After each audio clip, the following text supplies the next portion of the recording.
అసెంబ్లీకి కేసీఆర్ ఇలా వచ్చి అలా వెళ్లిపోవడంపై కాంగ్రెస్ విమర్శలు చేస్తోంది.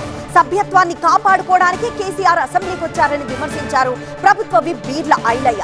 కేసీఆర్ కు ప్రతిపక్ష హోదా ఎందుకు అని నిలదీశారు ఆయన. వస్తుండు కేసీఆర్ ఏం చేసిండు?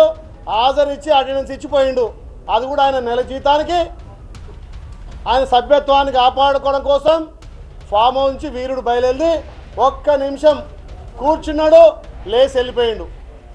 చనిపోయిన వారికి గతంలో రాష్ట్రాలకు సేవ చేసిన వాళ్ళకు కూడా నివాళులర్పేయని దౌర్భాగ్య స్థితిలో ఇవాళ ప్రతిపక్ష నాయకుడు అంటే మరి తెలంగాణ ప్రజలు అర్థం చేసుకోవాలి. తెలంగాణ ప్రజలు మీకు ప్రతిపక్ష హోదా ఇచ్చిరు, ప్రతిపక్ష హోదా మెయింటైన్ చేయలేని మీరు మరి మీ భావన మీ బామ్మడితో ప్రతిపక్ష హోదా తీసుకొని ఆ చర్చలకు మీరైనా రండి.